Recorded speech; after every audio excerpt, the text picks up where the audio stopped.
अब देखो भाई, बहुत सारे लोगों को ना न्यूट्रिशन के बारे में पता नहीं होता है। सो ये वीडियो उनके लिए है जिन्हें न्यूट्रिशन के बारे में कुछ नहीं पता एंड उन्हें सिर्फ इतना पता है कि ज़्यादा खाने से बॉडी बनती है, या फिर उन्हें किसी प्रोटीन किसी कुछ नहीं पता उन्हें। ठीक है। कल मुझे एक बंदा मिला भाई, मैंने उससे पूछा कि भाई प्रोटीन कितना लेते हो तुम, तो उसने पता क्या कहा, भाई मैं प्रोटीन नहीं लेता, मैं बस खाना खाता हूँ घर का और उसी से मेरे को मिल जाता है प्रोटीन। एंड वो बंदा भाई क्रिएटिन भी लेता था। ठीक है, क्रिएटिन भी वो बंदा यूज़ करता था। तो उसने इतना बताया कि भाई मुझे क्रिएटिन का, मैंने उससे पूछा कि भाई क्रिएटिन का मतलब पता है आपको, मतलब क्रिएटिन से होता क्या है, क्रिएटिन आपकी बॉडी में करता क्या है, वो पता है आपको? तो उसने पता क्या कहा, उसने कहा भाई कि क्रिएटिन से बस बॉडी बनती है, इतना पता है मुझे। उसे किसी ने बताया कि क्रिएटिन से बॉडी बनती है एंड उसने ले लिया। एंड सबसे बड़ी दिक्कत तो ये थी कि भाई वो बंदा बोल रहा था कि मैं अभी एमबी का यूज़ कर रहा हूँ, मसल ब्लेस का, एंड इसमें मुझे पानी नहीं पीना पड़ता है। लेकिन अगर मैं बाकी क्रिएटिन यूज़ करता हूँ बाकी ब्रांड्स के, तो उसमें मुझे पानी पीना पड़ता है। सो भाई देखो, बहुत सारे लोग जो स्टार्ट कर रहे हैं अपनी फ़िटनेस जर्नी, उनको कुछ नहीं पता होता है डाइट के बारे में, न्यूट्रिशन के बारे में। जबकि तुम्हारी जो डाइट होती है वो 70% होती है तुम्हारे इस जर्नी में। ठीक है, ये तो बात तुम्हें भी पता है। तुम्हारी 30 या 40% तुम्हारे वर्कआउट्स होते हैं एंड मेन तुम्हारा न्यूट्रिशन होता है। ठीक है, 70%। सो या सो आज बात करेंगे डाइट के बारे में। तुम्हें क्या क्या चीज़ें पता होनी चाहिए, एंड इस वीडियो से तुम्हें कुछ ना कुछ वैल्यू ज़रूर मिलेगी। सो वीडियो को एंड तक ज़रूर देखना। देखो, तुम्हारी बॉडी ना मसल से बनती है। तुम्हारी अगर तुम्हें एक अच्छी फिजिक चाहिए, तुम्हें एक अट्रैक्टिव फिजिक चाहिए, तो तुम्हें अपने बॉडी में मसल्स बढ़ाने होंगे। ठीक है। अब देखो भाई, इन मसल्स को तुम कैसे बढ़ा सकते हो? प्रोटीन लेके। देखो, प्रोटीन दो टाइप में है। एक तो तुम्हें घर पे मिल जाएगा, घर के खाने वाने में, हर एक चीज़ में। एंड दूसरा होता है आर्टिफिशियल, जो होता है पाउडर। ठीक है। एंड उस पाउडर में भाई कोई केमिकल वगैरह नहीं होता। ठीक है। वो पाउडर बनता है तुम्हारे जो जो दूध होता है ना भाई, दूध। एंड दूध से तुम्हारा जब पनीर बनता है, एंड उस पनीर के पानी को सुखाकर प्रोटीन पाउडर बनता है। ठीक है, ये बात याद रखो। किसी किसी यूट्यूब शॉर्ट में तुमने देखा होगा कि पनीर प्रोटीन पाउडर कैसे बनते हैं, इसके मांस से, उसके मांस से। तो भाई ऐसा नहीं होता है। ठीक है। एंड अगर तुम ये भी सोचते हो कि तुम्हारे बाल झड़ जाएंगे इससे, तो ऐसा कुछ नहीं होता है। देखो, मैंने आज तक कभी लिया नहीं है, बट हाँ मैं तुम्हें बता रहा हूँ, जितना मैंने सीखा है उतना बता रहा हूँ तुम्हें।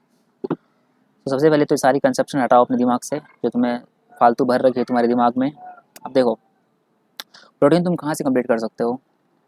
प्रोटीन सबसे पहले तुम्हें अपने डाइट से कंप्लीट करना चाहिए। एंड तुम्हें पता है, अगर तुम एक सप्लीमेंट पे डिपेंड हो जाओगे ना, कि मैं अपने दिन का, मान लो तुम्हें अगर दिन का तुम्हें 50 ग्राम प्रोटीन अपना कंप्लीट करना है, ठीक है, 50 ग्राम्स ओनली। तो तुम सोचो कि मैं सप्लीमेंट से 40 ग्राम प्रोटीन कंप्लीट करूँगा एंड बाकी 10 ग्राम अपने डाइट से। तो भाई तुम ऐसा नहीं करना है, तुम्हें 80% ऑफ द प्रोटीन अपने डाइट से ही कंप्लीट करना है। एंड बाकी के 20% तुम अपने सप्लीमेंट से कर सकते हो। ठीक है। अब देखो, घर पे बहुत सारी चीज़ें होती हैं जिससे तुम्हें प्रोटीन मिल जाएगा आसानी से। ठीक है, तुम बहुत सारी चीज़ें खा सकते हो। सो पता करो तुम गूगल पे कौन कौन सी चीज़ों में प्रोटीन होता है, हाई प्रोटीन होता है। एक एक चीज़ लिखो, जैसे 100 ग्राम दाल में कितना प्रोटीन होता है, 100 ग्राम सोया चंक्स में कितना प्रोटीन होता है, 1 बॉइल्ड एग में कितना प्रोटीन होता है। ऐसे करके तुम्हें पता लगेगा कि प्रोटीन कितने ग्राम होता है एंड तुम उस हिसाब से अपनी डेली रूटीन में खा सकते हो। ठीक है। सेकंड चीज़ है कार्ब्स। अब देखो भाई, कार्ब्स को कार्बोहाइड्रेट भी कहते हैं। एंड हमारी इंडियन डाइट में ना कार्ब्स बहुत ज़्यादा मात्रा में है। ठीक है, कार्ब्स वैसे तुम्हें हर एक चीज़ में मिल जाता है। रोटी हो, चावल हो, दाल हो, समोसे हो, पकौड़ी हो, जलेबियाँ, कुछ भी। ठीक है, कार्ब्स तुम्हें हर जगह मिल जाएगा, हर एक तुम्हारे मील में मिल जाएगा। एंड ये हैवी मात्रा में होता है भाई। ठीक। सो तुम्हें कार्ब्स के बारे में टेंशन लेने की कोई ज़रूरत नहीं है। तीसरी चीज़ है फैट्स। अब फैट्स का मतलब ये नहीं है कि अगर ये फैट्स तुम खाओगे तो तुम फैट हो जाओगे, नहीं। ये होते हैं हेल्दी फैट्स। ये तुम्हें कहाँ से मिलते हैं? ये तुम्हें घी से मिल सकते हैं क्या मिलते हैं? ये तुम्हें जो एग के बीच में यॉक होता है उससे मिल सकता है, येलो वाली से। ठीक है।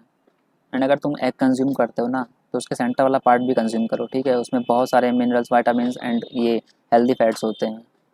सो उसको तुम फेंका मत करो भाई। ठीक है, सिर्फ वाइट हिस्सा मत खाया करो, पूरा एग लिया करो।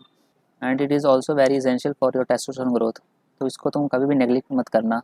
तुम्हारी बॉडी में हेल्दी अमाउंट ऑफ फैट्स जाने चाहिए, जिसकी वजह से तुम्हारा हार्मोन प्रोडक्शन अच्छा हो। ठीक है। चौथी चीज़ है फाइबर। अब देखो भाई, फाइबर भी बहुत ज़्यादा ज़रूरी है तुम्हारी बॉडी के लिए, क्योंकि ये तुम्हारा जो डाइजेशन होता है वो काफ़ी इम्प्रूव करती है। एंड फाइबर तुम्हें कहाँ से मिलेगा? फाइबर तुम्हें व्हीट से मिलेगा। एंड बहुत सारे फल्स खाने पड़ेंगे तुम्हें, ठीक है, फ्रूट्स खाने पड़ेंगे, एंड उनमें से तुम्हें बहुत सारे मिनरल्स भी मिलेंगे। सो मेक श्योर तुम हर दिन एक फ्रूट्स खा रहे हो अपने सीजनल फ्रूट के हिसाब से। पता करो तुम्हारे सीज़न इस टाइम में तुम्हारे आसपास में कौन सा फ्रूट मिल रहा है, तो रोज़ एक फ्रूट तो कम से कम खाओ भाई, अच्छे रिजल्ट्स के लिए। इससे तुम्हारी स्किन भी क्लियर होगी, तुम्हारी बॉडी में अच्छे अच्छे मिनरल्स जाएंगे जिनकी तुम्हारी बॉडी को ज़रूरत है। ये 3-4 चीज़ें हैं जो तुम्हें सुधारने की ज़रूरत है। एंड इसे हम कहते हैं सिंपल भाषा में न्यूट्रिशन, ठीक है। तुम्हारी पूरी बॉडी बिल्डिंग जर्नी, या बॉडी बिल्डिंग नहीं, तुम्हारी पूरी एस्थेटिक फिजिक लेने की जर्नी इस पर डिपेंड करती है कि तुम अपने डाइट में किस अमाउंट में क्या लेते हो। सो पता करो तुम्हारे लिए कितना ज़रूरत है। अगर तुम्हारा वेट इतना है तो तुम कितनी प्रोटीन ले रहे हो, कितने कैलोरीज ले रहे हो, कितनी फैट्स एंड कितने कार्ब्स ले रहे हो, ठीक है। यानी तुम ईजिली पता कर सकते हो, ठीक है भाई। अगर तुम्हें कैलोरीज काउंट करनी है तो तुम कैलकुलेट कैलोरीज वाले एक वेबसाइट है, उस पर जा सकते हो, पता कर सकते हो तुम्हारी कैलोरीज हर दिन की कितनी होनी चाहिए, एंड उस हिसाब से तुम खाना खाओ। एंड देखो भाई, अगर तुम एक स्किनी हो ना, तुम्हें ज़्यादा सोचने की ज़रूरत नहीं है। तुम्हारा जितना भी आता है कैलोरी, हर दिन वो कैलोरी ट्रैक करो। तुम सिर्फ खाना खाओ, ज़्यादा खाना खाओ, ठीक है। इस टाइम में तुम्हारा मन नहीं करेगा, फिर भी तुम्हें खाना पड़ेगा। जैसे मैं भी एक स्किनी हूँ अभी, तो मेरा भी खाना खाने का मन नहीं करता भाई इस टाइम पे, बट हाँ, खाना तो पड़ेगा तुम्हें। पांचवी एंड मोस्ट इंपॉर्टेंट चीज़ है भाई, पानी पियो, ठीक है। अपने दिन में कम से कम 3 से 4 लीटर पानी पीना स्टार्ट करो। अब इस टाइम विंटर आ गया है, तुम्हारा मन नहीं करेगा, बट हाँ, तुम्हें पानी पीना चाहिए, जितना ज़्यादा हो सके उतना पानी पीना चाहिए। एंड जो लोग बोलते हैं ना तुम्हें वाटर इंटॉक्सिकेशन हो जाएगा, तो भाई तुम्हें पता है वो चीज़ें कब होती हैं? जब तुम दिन के कम से कम 10 से 20 लीटर पानी पीना स्टार्ट करते हो। सो इतना डरने की ज़रूरत नहीं है, ठीक है। जो तुम्हें बोलते हैं कि तुम्हें ये हो जाएगा, तो उनको ये चीज़ बता देना कि वो तुम्हें तब होता है जब तुम 10 से 20 लीटर पानी पीना स्टार्ट करते हो। तुम 3 से 4 लीटर पानी पी सकते हो ईजिली, ठीक है। एंड प्लीज़ एक स्टील की बोतल में पानी पीना, या ग्लास के, प्लास्टिक की बोतल में पानी पीने का कोई ज़रूरत नहीं है भाई। इससे तुम्हारा टेस्टोस्टेरोन कम होता है, तुम्हारे बॉडी में माइक्रो प्लास्टिक्स जाते हैं, जिसकी वजह से तुम्हारा टेस्टोस्टेरोन अफेक्ट होता है भाई।